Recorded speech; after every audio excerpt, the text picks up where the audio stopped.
Welcome to Flip Your Lid with Kim Honeycutt. Kim is a psychotherapist and executive director of ICU Talks, a mental health speaking ministry. This is a podcast about how to flip your lid and learning how to reconnect to who you really are. Hey everybody, thank you for being a part of Flip Your Lid. I'm here with a really cool guy today. His name is Kevin Sweeney, and he lives in Hawaii. And I want to tell you a little bit about him. He's got a book coming out called The Making of Mystic. And I need y'all to know the subtitle, My Journey with Mushrooms, My Life as a Pastor, and Why It's Okay for Everyone to Relax. Kevin, you had me at mushrooms. The minute I heard drugs were involved, I'm like, yeah, let's talk. Let's do this, right? So he runs a church in Hawaii named Imagine. He and his wife co-founded that.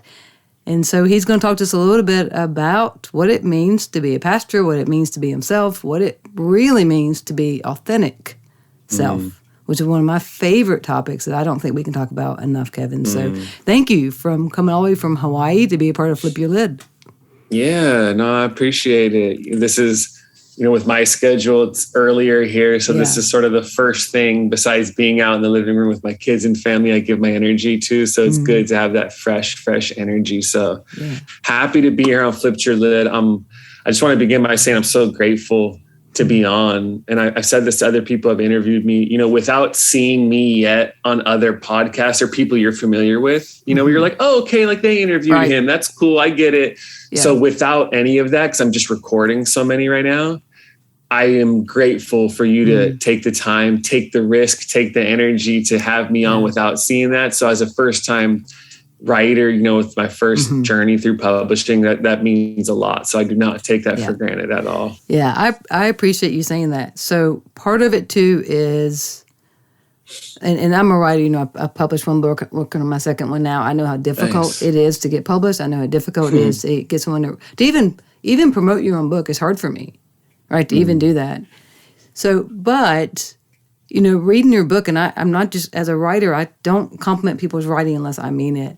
Like, it's invigorating. Like, and I'm ADHD as they come. Like, I could stay in it, and it's really good. I love your wording. I love your heart in it. And as I said a few minutes ago, I love the journey of coming to the unconditioned self and not the way that so many people are doing it, so that we think we're at self, but we're just still at the ego, right? So you wrote so beautifully and passionately and with humor about it. So congrats for that. Yeah, I appreciate that. I did not go into the pandemic and into COVID and the shutdown and all that with intentions to write at all. Yeah, right. And I feel like a background to my writing was throughout my young 30s. My wife and I started Imagine Our Church at 28. And through your young 30s, like Hawaii, it is connected to the United States of America, technically, but it's also its own place culturally and the everyday life and the 24-hour news cycle that affects everybody so much on the mainland, or what some people call the continent. Like, not everyone here is so caught. It has its own culture, has its own way of life. It has its own history that's so different. And I feel like through my 30s, I consciously resisted the temptation of the ego to write a book for the sake of writing a book. Yeah, that's good. Yeah. Because to be a young man in his 30s who, sees a future beyond what I'm doing locally whenever that time's right, and who has a desire to allow their voice to be able to come out and be able to be shared in a transcultural way. I also know that the urge or the impulse of the ego to say, well, I'm 32 and they wrote their first book at 33 and by 36, you should do that. Yeah. And I'm aware of that in the atmosphere or in the contraction of my own ego. And I resisted the urge to do that for the wrong reasons, which is the ego's desire to keep up, the ego's need for attention, whatever it is. So when this came around, it doesn't always work out like this in life. Yeah. But I had a moment of silence in these mountains where one of the places I would go to. And in this time of silence there, it was just this snap. And I said, that's a book. Yeah, that's amazing. And I had never had that before with that level of clarity and with that desire, and especially with that space open in my life creatively, where all this creative energy is open because of transitions with the pandemic. And I went home, and for the next organizing it and eventually writing it, I have never been so singularly focused and obsessed and in tune with one project before. So it really was a special, special time. For me, like one of the quotes I have in the book about creativity is, the product is for others, but the process is for you. Yeah, that's so good. So to me, that it's like the product, the book now, well, that's an offering to people. You know, I probably will never go back and read this book from beginning to end. Right. But to me, it's when you can fall in love with and stay in tune with and be present to I love that schedule of waking up at 5:40 and doing it while my wife had the kids, and then we switched, and then later on, like that, if you can connect, no matter, it's a struggle. Right. Writing is a struggle, and it takes a lot. But if you can fall in love with the process, it's a special thing. Yeah, it's very special. And your podcast is really special too. And I don't want to start there, but I want to throw it out. The name of your podcast is The Church Needs Therapy. So, as a psychotherapist, like that really just grabbed my heart, because it's such a true statement. But before we go there, because you've had exceptional guests on your podcast, and even your introduction to your podcast is so inviting. It's so it's so good and so inviting, especially for someone like me who's been mistreated by the church. So so good. So thank you for that being a part of my healing process. But I got to ask you, let's just start here. Tell us a little bit, even before you get to the part about your book, what in your life flipped your lid? And what measures did you have to take to reconnect to who you really are? Yeah. That's a great question. Someone should name a podcast after that. Maybe someone named Kim Honeycutt. I know there's a lot of good, as a psychotherapist yourself, my podcast called The Church Needs Therapy. And my wife's actually a marriage and family therapist. Oh, great. I didn't know that. Fantastic. She has her own practice here in Hawaii. So I'm sitting in the spot where she does all of her work. So there's a lot of good healing energy, a lot of, work, the real work in the shadows that we do here. Actually the major first massive flipping of my lid, is connected to some of the stories I will tell in the book. So, people will get in the book. It's not an autobiography by any means, but there is autobiographical stories. And a big part of the autobiographical stuff is my own defining moments leading up to my first encounter with God, my first direct experience of spirit when I was 18. So it's a unique story, existential crisis at 17, mushrooms as a spiritual guide for me when I didn't have any. Right. This spontaneous awakening moment with God, and a complete rewiring of my consciousness and a re-altering of my life after. So that flipping of your lid for me was the first massive thing. And I have a chapter in the book called Mushrooms and Missionaries. Yeah. And I tell this story in the book where, Thomas Merton, one of the great mystics of the 20th century, who really, from my perspective, reintroduced contemplation and, eventually perhaps laying the ground for a non-dual form of Christianity after that. But Merton, when he was young, when he was getting closer to his awakening experience and he was starting to sort of wake up more and more, he had this story where there was this visiting Hindu monk that was lecturing at some Ivy League schools here. And his name was Muhammad Brahmachari. And so a young Merton goes to him and is basically just looking for guidance, somehow gets in touch with him. It's like going to the pastor after a service or a conference. Hey, let me just ask you one question. And so he had a moment like that. And he asks this Hindu monk for resources, for guides. And what's so fascinating was the monk didn't point him to their own sacred texts in the Hindu tradition. He pointed him to sacred texts within the Christian tradition. So he tells him to read St. Augustine's Confessions. He tells him to read Thomas à Kempis's Imitation of Christ. And then these books integrated into Merton's journey and become a part of him moving further towards his life in Christ. Right. Why I find that story so funny and so interesting is one, I don't think it was in this Hindu monk's job description to be a missionary for Christ. Right. Absolutely. Yeah. But if we can, for a moment, suspend the colonial, Eurocentric, patriarchal, dominating, oppressive, land grabbing, taking, colonizing energy, that's cluster, that's the word missionary is wrapped up in. Like we know that, when we're aware of that, we can talk about that, and it's necessary to untangle that. Yes. But in its positive sense, a missionary is somebody who can point someone further towards Christ. And I would argue in that moment, that Hindu monk was a missionary for Thomas Merton, pointing him further towards Christ. The reason why I begin with that story in that chapter is, in the same way, psychedelics, specifically mushrooms, psilocybin, is what what people would know as the active, right? Yeah. Mushrooms were a missionary for me in my life, pointing me further towards the fullness of Christ. Right. Because even though I did go to Catholic school when I was young, I sort of left and I wasn't really in tune with it. I had no anger, no shame, no opposition to the church, which I'm grateful for. I told my mom it was like a pleasant indifference. It's just like, whatever. I didn't think about it. And later on, I never knew anything about youth groups growing up. I didn't know anything about evangelical culture. I had never heard of it. I didn't know about worship music. I didn't know any of that. Right. And when I was already on this journey, but when I started taking mushrooms at 16, as time went on, I could feel this energy and this sense of the mushrooms kept saying yes, but keep going. Yeah. Yes, you're getting a glimpse of the goal here. Yes, you're touching something that's real. Yes, this is inviting you into a deeper way of being human, giving you glimpses of deeper dimensions of the existence. But the mushroom's saying, but the source, the life, the truth is beyond this. And I'm pointing you to that. And I sensed that as a teenager.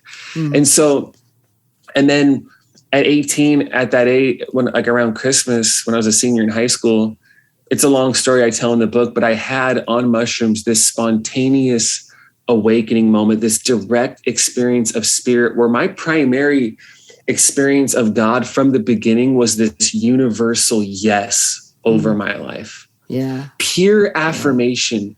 I could almost like physically feel this moment of light and love being infused into my life. Wow. Right. And I had limited religious language at that point, but I came away from that experience saying, one, I know I just experienced God, and two, this was a rebirth. And my life, that flipping my lid was, that moment was not what flipped my lid, which later on I had to reconnect to source and reconnect to my true self.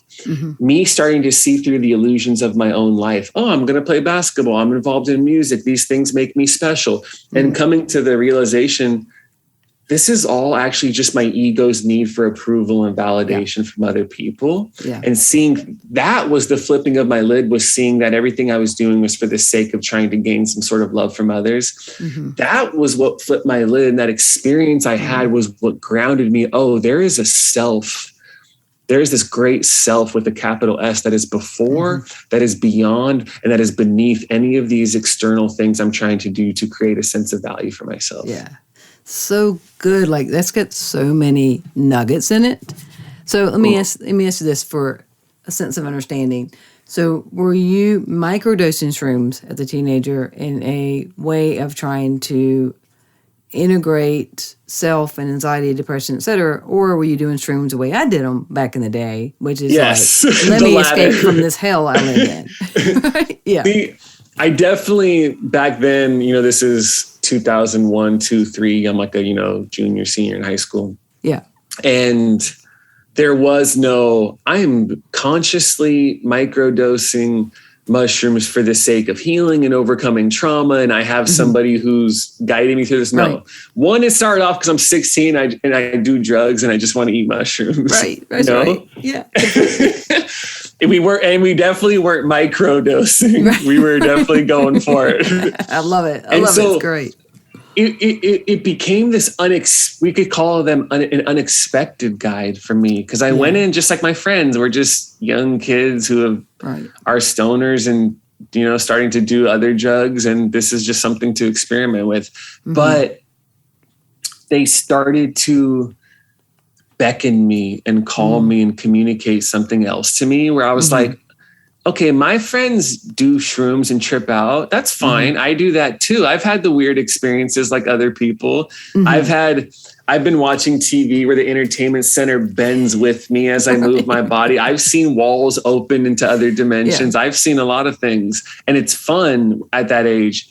But there was something else grounding and mysterious and inviting about that, where I'm like, my friends aren't having this experience, but I'm sensing in my overall life of, why am I doing what I'm doing? What do I really want? Am I happy? I have everything the culture's telling me that will make me happy, but I'm also not. And they became this guide for me as I started to see through my own illusions and question everything I was doing. So it started off as like, hey, we're just out here because we're insane. But now there's something else happening here. Yeah, I love that so much, because the God I experienced before I went to church was that God who went anywhere and was never separate from me, went anywhere where I went, pursuing me. And then in the church, there's a lot of people, because of ego, won't believe that God can get to you through mushrooms, right? Because it has to be done a certain way. And so to me, that your experience with that is such a beautiful truth of God will go anywhere and do anything to stay with us, to reveal himself to us. Yeah. And I think that's a part of the power and the mystery and the beauty of incarnation. Is, to me, in Jesus, you see the ultimate union of spirit and matter. But I think the incarnation of Jesus is not God saying spirit and matter can be put together here in this beautiful way, but spirit and matter are put together everywhere. So let's begin with Jesus, but then let's zoom out and start to realize there's an incarnational moments waiting to happen everywhere for those who are paying attention. So when people have, like, when I hear a story, like in these old, 1970s Jesus movement, stories of people, it's like, this guy's like, I did acid, I laid on the ground, and when I got up, I was a Christian. I'm like, that makes sense to me. That makes sense. Or someone is, like, for me, a part of that wisdom journey of that mushrooms were a part of, it wasn't the only thing, but it was a part of, I was just paying attention and reading reality around me. And I felt like, there's wisdom everywhere. And what's interesting is later on, I would hear in the scriptures, wisdom's crying out from the streets. If you search for wisdom, you'll like rubies, you'll discover, and those types of things. And even in Proverbs, it talks about paying attention to the ants and learning from a field, and if you apply your heart to what you observe, like, and learn understanding, it's everywhere. And that's where I started. I started with creation itself was the text that the Spirit was speaking through to me. So if you watch the waves long enough, you're like, oh, the waves come and go, but the ocean remains. There's something true about that, about life. The tree, what is the strength of a tree? It's not it's not in what we see. It's all in the roots. There's something. So the deepest parts of ourselves that give us grounding, it's not what other people can see. Like, that was just pouring out everywhere for me. And so my initial notion was the Spirit is everywhere. Like, the whole universe is a megaphone that God is speaking through, of like, this is everywhere, and you can wake up wherever you are. So are you feeling like, if we're paying attention, we can see that God? If we're seeking attention, that there's a possibility we'll miss because we're not able to pay attention? If we're seeking attention? Yeah, in the sense of like through the ego, which is not wrong. Gotcha. We need attention, right? It's an emotional need. Gotcha. But if I'm seeking attention through certain things that maybe were worldly, that's still ego-based, that I might not be paying attention to where God actually is. No, I totally hear what you're saying. Yeah. And to me, the possibility of waking up further, of being present to the presence of God, is always accessible and available. The thing that's getting in the way is our own inability to see it, to be present, to touch it. Why?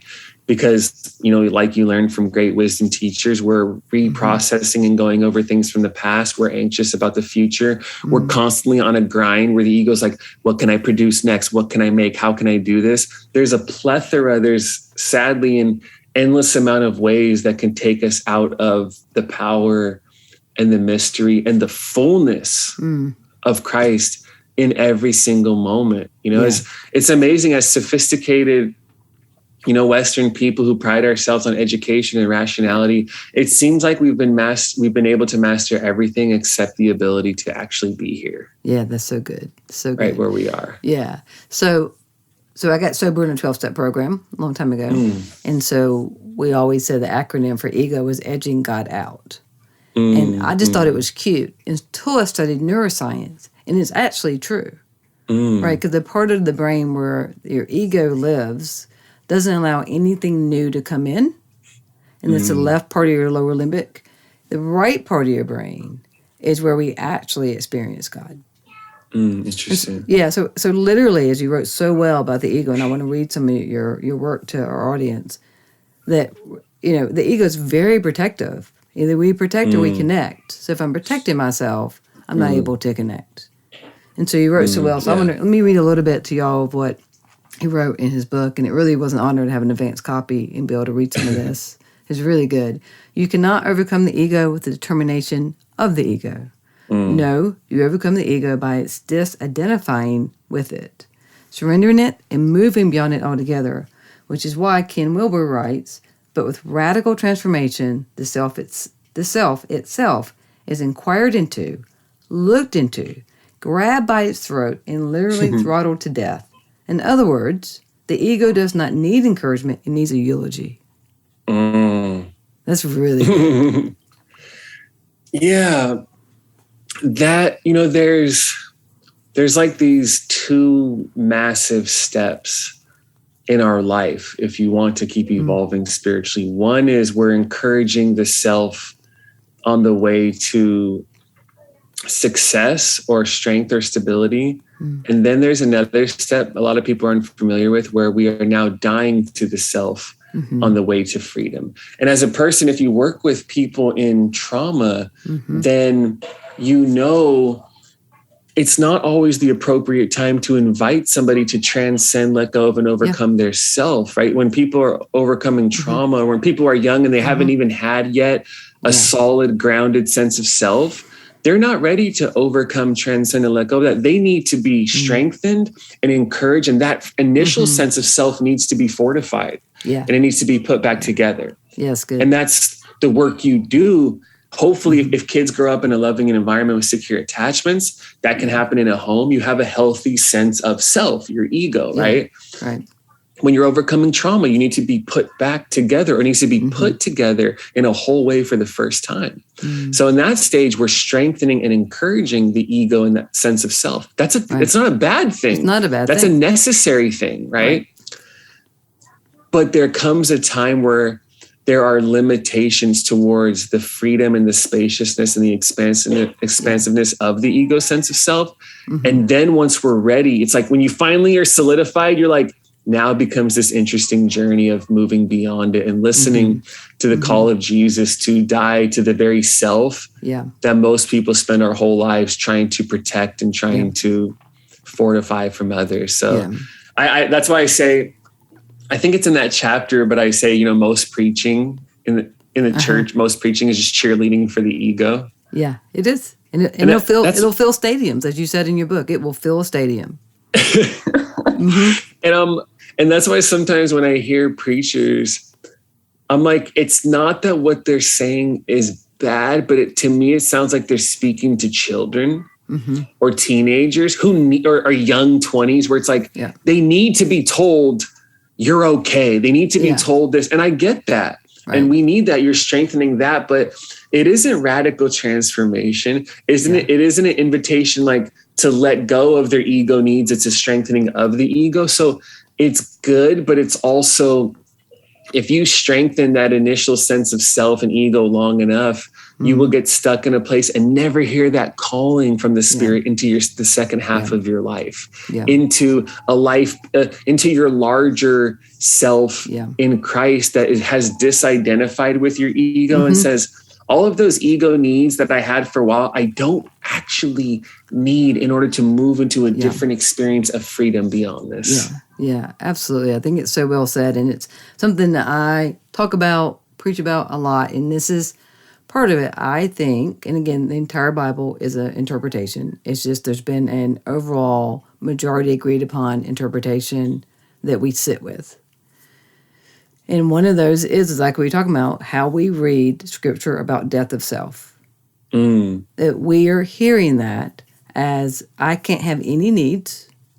And a lot of us, you brought up attachment styles, a lot of us raised with preoccupied attachment, which means I don't get to pay attention to self. I have to be preoccupied with what you're experiencing, what you're going through, and neglect myself. And that is praised in the church. And I do not find it at all godly. And so I think your book is so informative and even beyond that, like because it goes to the core, people understand. And if we're going to have an understanding of self, the death of self is not your essence. It's not your true self. That's not what I think Scripture is saying Absolutely. needs to die. Right? Totally. Yeah. And that's why, at different parts of the book, or when you look at the perennial tradition of mystics always know that death is the key to life. Yeah. Yeah. It's just one of those paradoxes. The ego wants to resist at all costs. And yet it is beyond the edges of our boundaried self when we dare to surrender the need for control, when we dare to let go of our need to manage my environment, when we can allow new information and new things to call us beyond our sort of normal edges. Yeah. The very thing we fight, because the ego is relating to it as death, because it is. Yeah. It actually is. Yeah. Letting go always involves death. Forgiveness always involves some form of death too. That's why they're so challenging. Yeah. But the invitation that I see from the Spirit, the invitation I see in Jesus is the surrendering of that is to let go of something that protected you for a while, but you don't actually need beyond this. And when you do, and when you're ready to do that, every time it's death, what is the story? It's always resurrection. Yeah, that's right. Like it's the paradox. To feel more safe, you let go of the need for control. To feel more secure, you let go of the need to manage everything yourself. This is all forms of dying to those ego needs that we use to protect the things that we use to protect ourselves from growing up, eventually prevent us from experiencing the life that we want more and more. That's why David Foster Wallace has this great quote where he's like, everything I've ever let go of has claw marks on it. Yeah, right. That's exactly And the right. mystic says, I get that, but it doesn't have to be like that. Yeah, right. And the mystic is the one who's surrendered, like the mystic is the one who has experienced their own funeral over and over again and discovered every time the funeral is actually an entrance to the party. Yeah, it's an entrance to the party. It's an entrance to the next chapter, right? So right? And so that's why you're taking it out of more of a traditional human perspective of that if you're going into the next chapter from your church you started, that doesn't have to be put in the lens of right or wrong, failure, success, because that is very much of just more of the ego's point of view. Right? And that you're looking at this in the sense of just knowing that it's time to be invited somewhere else. Yeah. Yeah. Even like, for example, like when, with what Kim's sharing right now, my wife and I started a church about almost 10 years ago. And we just announced in January that we're moving into the last chapter. So I'm literally in the last chapter, leading people to closing it down. And there's background reasons of, I always sensed I would do this role for about 10 years and totally challenges and losses of COVID all came together for us to come to where we are. But I think in order to move on from that, there is always letting go always requires grief. So there has been a season of letting go, of grieving over, like, this isn't a small deal. We just gave almost a decade of our life to this tears and sacrifice and loss and love and amazing things. And this was the primary vehicle for the life of God through me to come into the world for 10 years. That's a big deal. It's beautiful. But also, I am aware I am not imagined. I am not so over-identified with my role as a pastor. I'm not so over-identified with the church and my connection with it and my place in it that I can't imagine a life beyond it. And so for me, that helps with movement forward. That helps with moving on, because Imagine was the primary vehicle for life of God through me to come into the world. And in the next 10 years, there will be a different vehicle. And because I've done some of that work of letting go and my ego is not so over-identified with roles and all those types of things, there's the ability for me to say yes to the next thing without so much resistance, because I'm so attached to the old. And that's why I say one thing, a mystic is somebody who knows how to live without any resistance. Yeah. Oh, there's a new thing coming.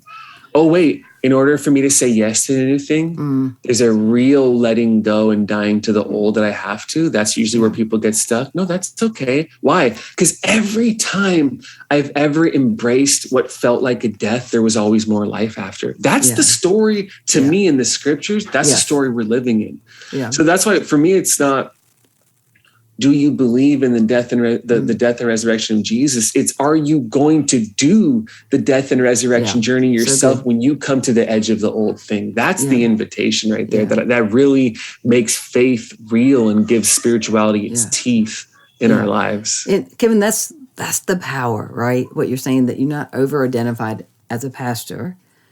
And really, there's so much power, honestly, in what you're saying. I'm sure you know this. Most pastors are very performative, right? And it's about numbers, and that, again, it's a trauma response. Being performative, being perfectionistic, all are trauma responses.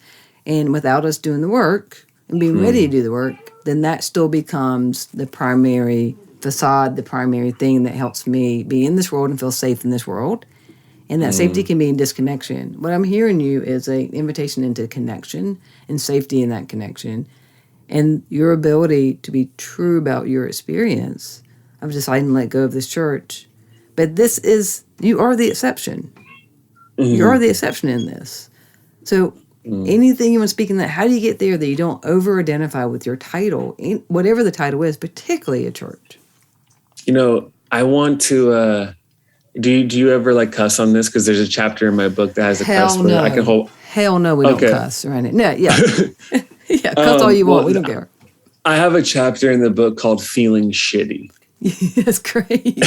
And it's like, the first sentence is, sometimes you're going to feel shitty. Yeah, right. And I'm basically saying that's okay. Yeah. And when you talked about the performative, energy of a lot of pastors, I tell this story in that book where I remember one specific morning. This is early on in the life of Imagine. We may have still been meeting in our home at that time, because we met in our home for almost a year and a half. And it was like one Monday morning, and it's just one of those moments, like pastorally, where I woke up and I just felt kind of shitty. It's like this uncomfortable experience.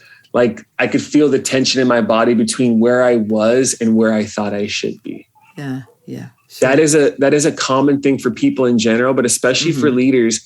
This is the way I thought it was supposed to go. This is where we are, and those aren't aligning. And now I have this critical decision of, do I surrender the way I thought it was supposed to go and accept where it is? Or do I stay committed to where I thought it was supposed to go and try to artificially jam reality into the way I think it's supposed to be? And that's how we kill ourselves. And that's how we I don't mean like literally kill ourselves. That's how we crush ourselves and burn out and do all that. Right, sure. And so in that moment, when I was feeling that, so I'm just sitting there like, is this lame? This, what am I doing? Why am I doing this? One of those things. All of a sudden, it was like I could feel this energy that came up with this new idea, right? Of like, oh, we could do this right now. We could do this thing. Like I could see this exciting new idea, and it started to unfold, right? It's like the plan's just unfolding, and we can do this, and I could see it, and it's a great idea, and it's so vivid. And during that I was like on this little imaginative trip of like, what is possible for us to do, right? Yeah.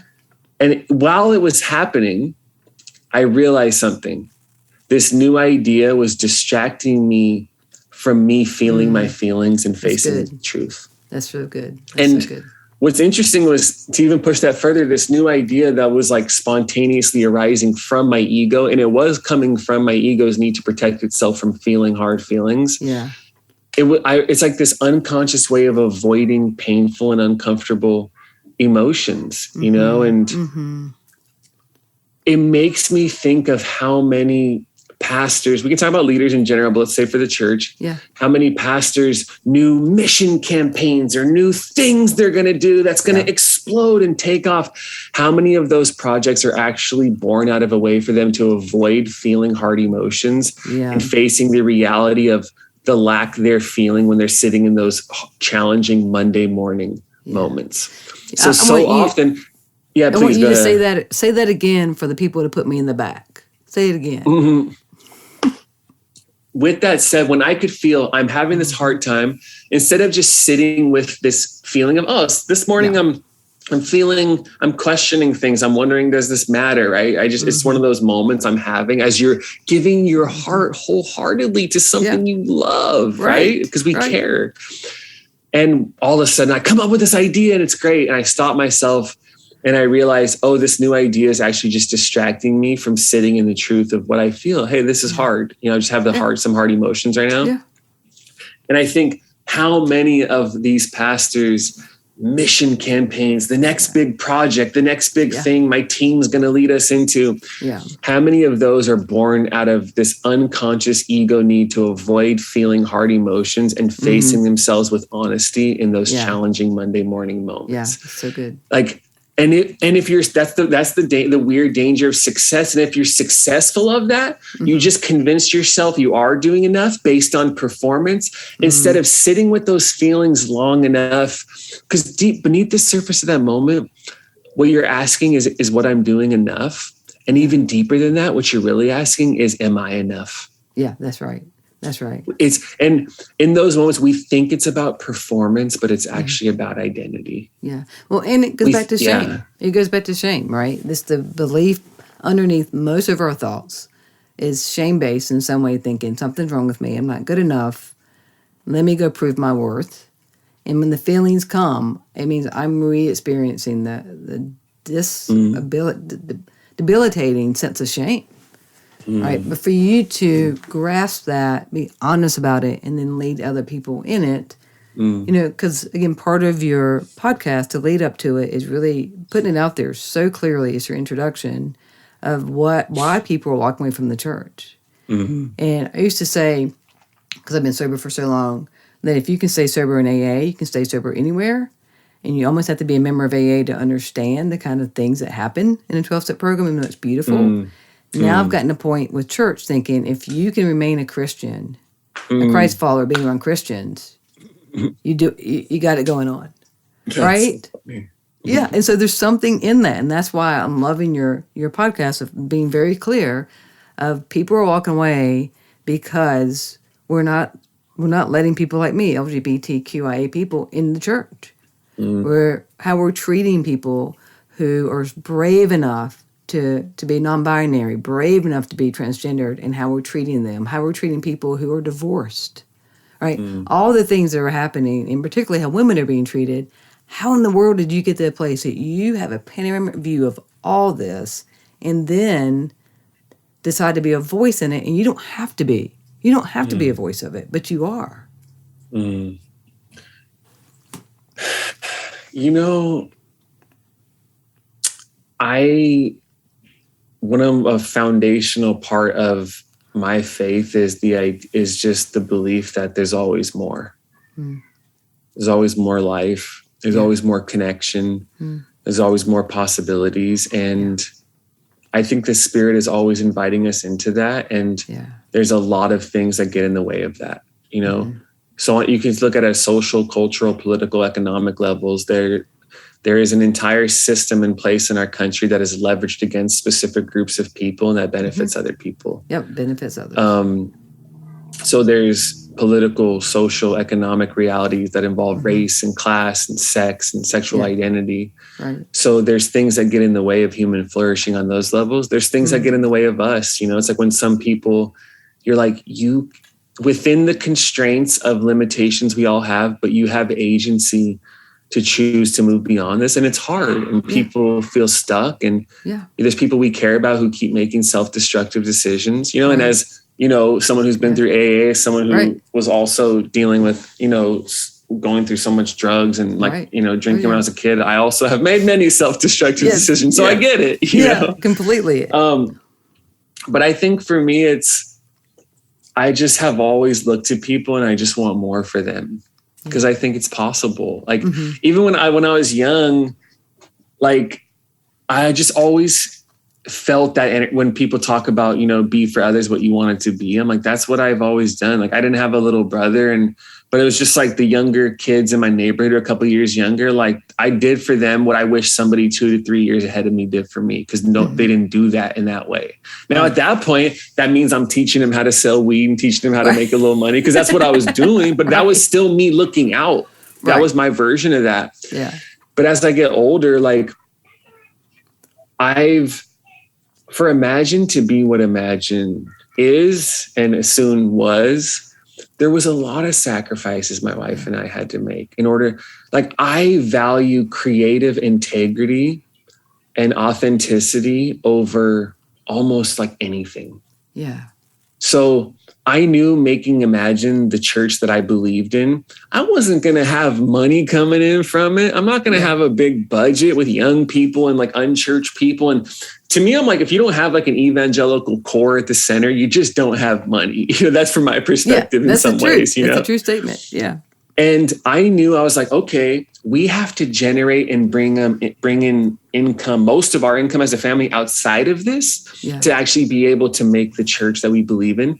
And there's a lot, and my wife too, there's tons of sacrifices we had to make, but that's all for the sake of me being able to be myself as a person. But, and what flows out of that is creating an environment for everybody to hear that message. There's more for you, and God is inviting you, and God's with you. And that's something like the one word that I would say defined Imagine over 10 years is the word real.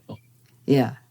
Yeah. That's all I cared about. To me, it was like, this is never about what size of church it is. It's about what kind of church it is, and how real and authentic we can be, how much we can dare authenticity here and look around and be like, wait, people are still here. That means God might still be here. We're all okay. Yeah, you know, so good. Yeah. Well, it's like you're also very clear that you pick people over profit from the get-go. Right.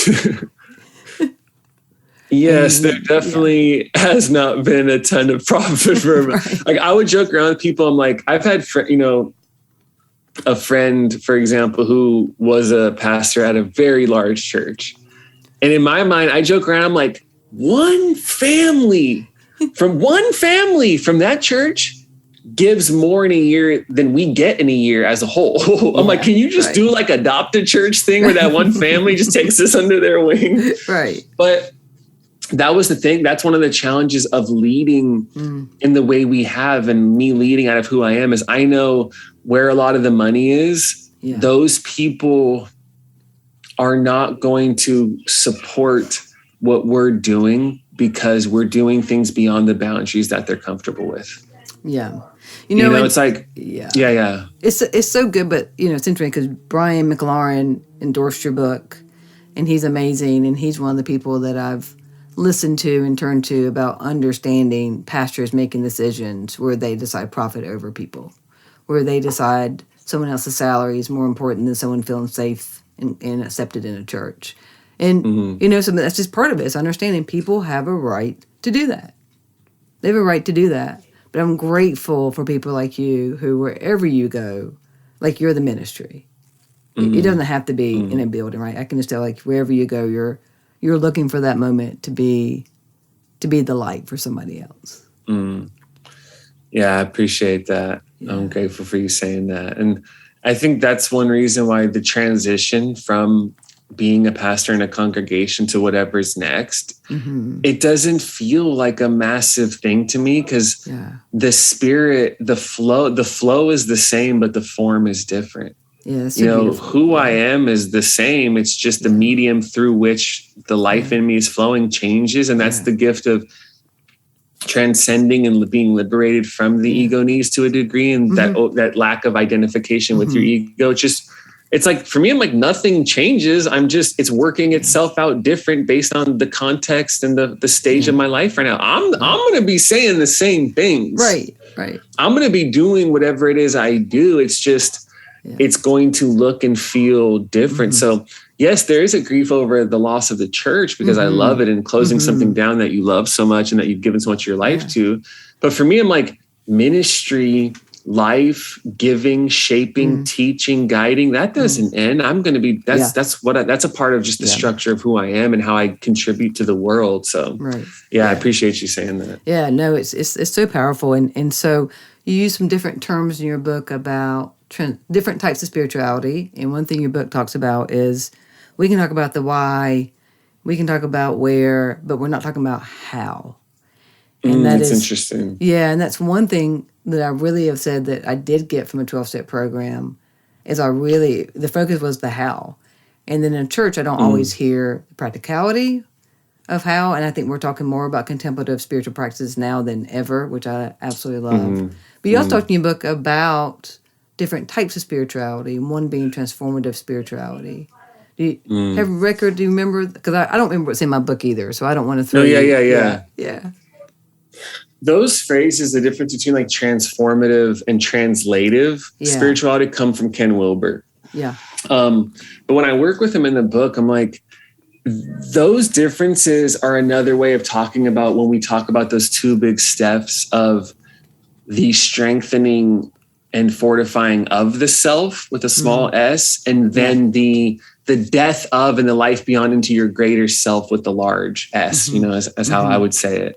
I'm like, so the first step will make you feel safe. You're okay. Whatever you do, God's going to, whatever. Like the first step will make you feel safe, and for a while, because it doesn't always work, but it'll make you feel safe. The second one leaves you undone. Right? The first step puts you together. The second one takes you apart. Well, that's so good. The first step is, creating a name for yourself. The second one is realizing that this name means nothing when you are face to face with God. That's good. And so the translative spirituality is you're giving your ego sense of self a better translation of the world. So imagine the translation is like, a lens you're looking through. Yeah. So your ego sense of self is like, I'm lovable. I'm loved. Someone's here to protect me. That's all good stuff. We need that. Like we said, stages and appropriate stages of development. Right. That's all helpful. You're giving a positive self-image. It's a better way of viewing reality. The second one is the actual, it's not about the beliefs or the translation of the self. It's actually about the death of the self. Death of the self. So that's why Ken Wilber would say it isn't about a beliefs. It's actually about the death of the believer. Yeah. Yeah, that's good. And that's one thing for I think the flow and the feel of mystics that would make religious people uncomfortable is I would tell people, you are not your beliefs. Yeah. You are over here and you have beliefs that are over there. You have those beliefs, but you are not those beliefs. Your beliefs, I'm a Christian, I'm a pastor, believe it or not, I pastor a church. But I also know this great, deep, transcendent, ever-present self, this ever-present awareness that I return to is not completely the same as my beliefs. So I can be my greater self is in Christ, but then that self that's in Christ has beliefs about who Jesus is, has beliefs about how reality works, but I am not those beliefs. This self is before and beyond those beliefs. And that's actually when so many people are deconstructing and being reoriented in their faith, it's so traumatic and it's so challenging. And one of the reasons why that is people are so, and there's no judgment there. It's just a part of growing. Yeah. You're so over-identified with specific beliefs for a sense of yourself that if you take those beliefs away, it feels like your self disappears and you don't know who you are anymore. Yeah, that's right. When the mystic knows, I hold all my beliefs so loosely and so playfully because I've changed them so many times and my view of God has evolved so much over however many years that, this new information, when you talked about the right and the left brain, this new information is requiring and demanding me to reshape my beliefs in light of the evidence or my experience. Yeah. I can do that because that doesn't say anything about my foundational sense of self in Christ. That just changes how I see and interpret reality. Yeah. That doesn't change me. Like when Paul uses that phrase in Colossians, we're hidden with God in Christ. Who I am is hidden and it's over here safe in Christ. And I can change my beliefs and I can change all those things because I am not those beliefs. There is this capital I that has those beliefs, but knows that it is not those beliefs. Yeah. Yeah, it's so good. In Colossians 3:3, you're referencing 3:3. Sorry, see, that's why we need the the good Bible scholars. We need each other. But part of why I love that, there's something about any scripture that's 3:3. I don't know. I don't know if it's because Jesus died at 33. I don't know what it is, but those are always the ones that really feed me and get me closer to my essence. But in that, it's talking about being hidden with Christ, opposed to hiding.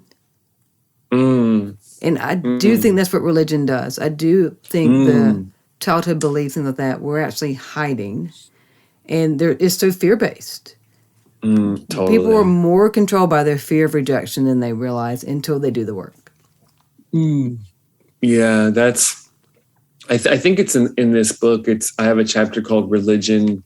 It's basically about how religion can be used as a way of avoiding reality. Ooh, so true. So good. And, I'm so glad you that's, that. I forget where it's at in the book, but there's one quote in the book where I say, a lot of religious activity is just the ego dressed up in church clothes trying to look busy.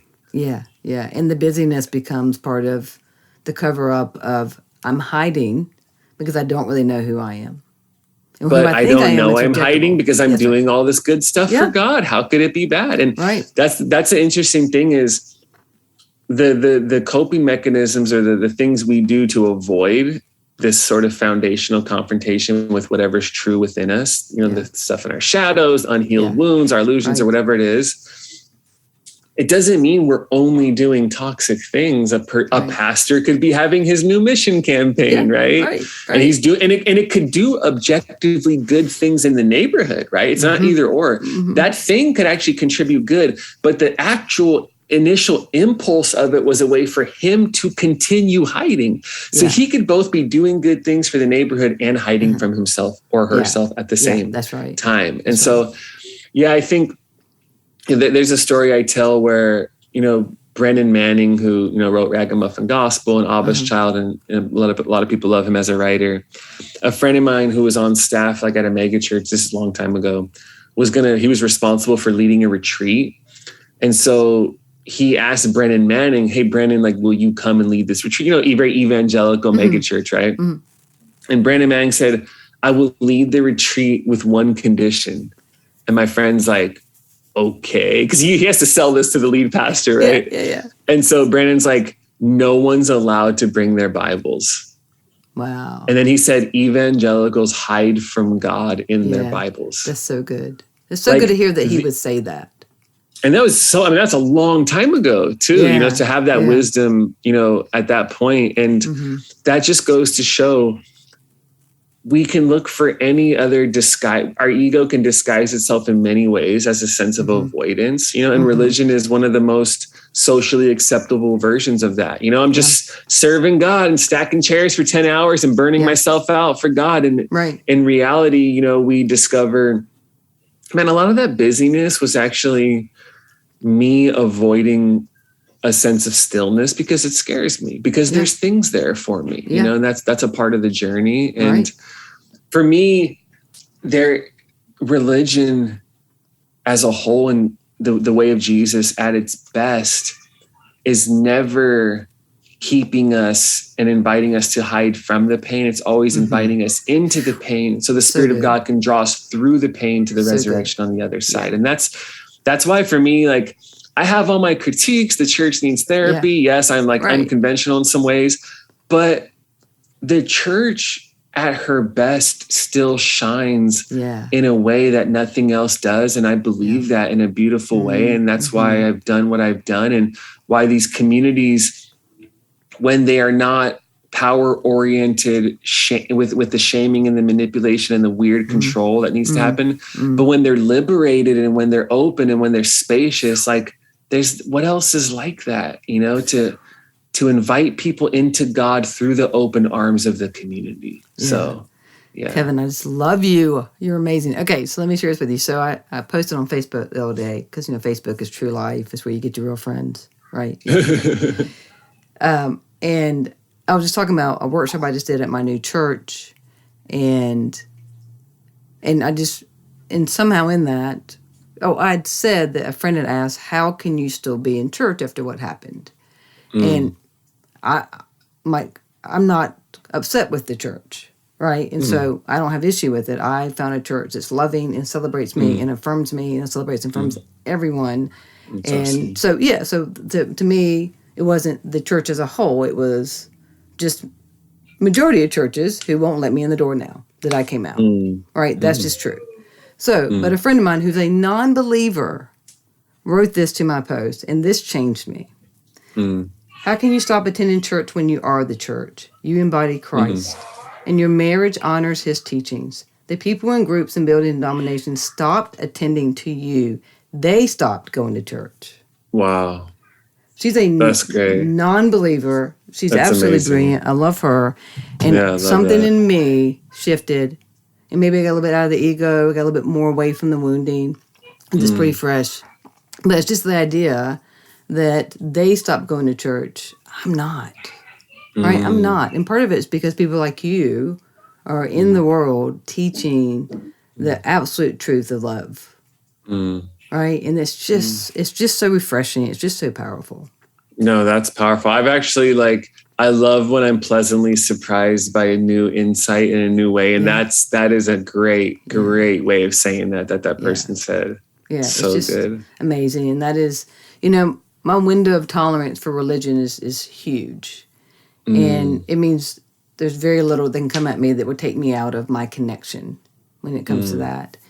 And part of it is because people like her who have eclectic beliefs are so loving. Interesting.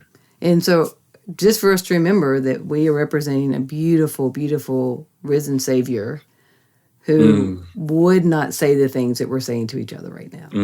So good. Yeah, and that I want to remember, but also it's good to meet people and be able to read your work and all that you're doing, that you keep doing what you're doing, and the people who are against people like me will be the minority.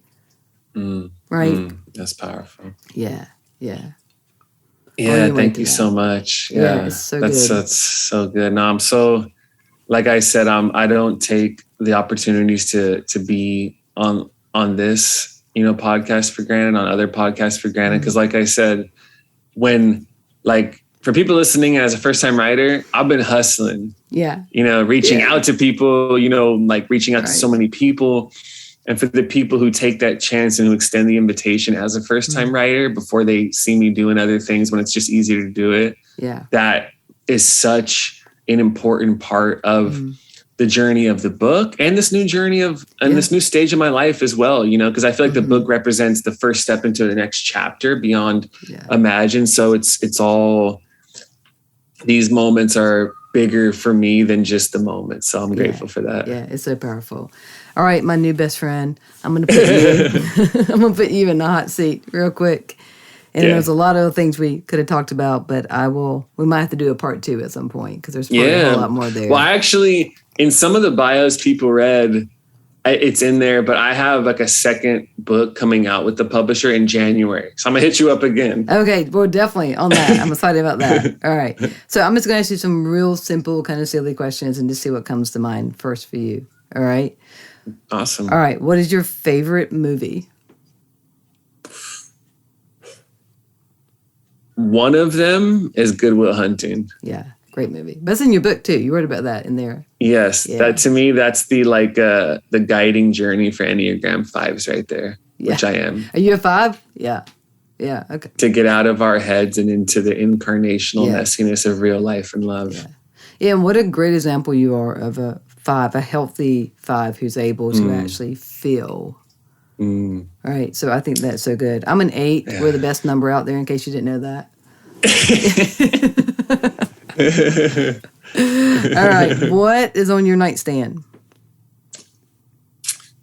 I don't have a nightstand, but let's see. Right now in front of me is like a light a nightstand that's moved from my wife's side in front of me for this right now. So whatever's on my nightstand is enhancing this conversation right now. Well, it's working perfectly. It's working great. That's awesome.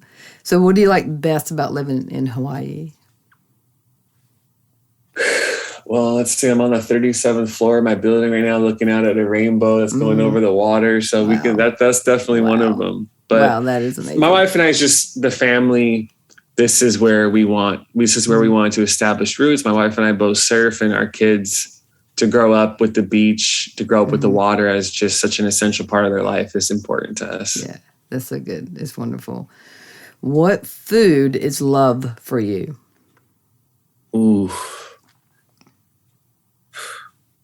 When I choose to indulge any kind of desserts that are like chocolate, peanut butter, cookie dough-ish, cheesecake, ice cream kind of stuff, I'm like rich. Perfect. There's nothing too rich for me. Right? There's nothing too rich for me. That is so great. I love that. What surprises people the most about you? The people who meet me now are surprised by how I lived growing up. Yeah. The people who I grew up with are surprised by what I do now. I love that. Yep, that's good. Okay, what surprises you the most about you?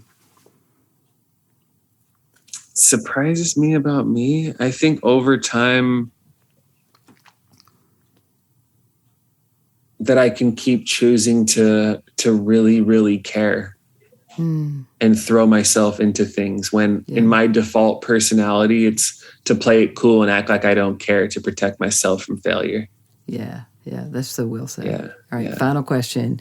From now on, when you hear Flip Your Lid, who or what are you going to think of?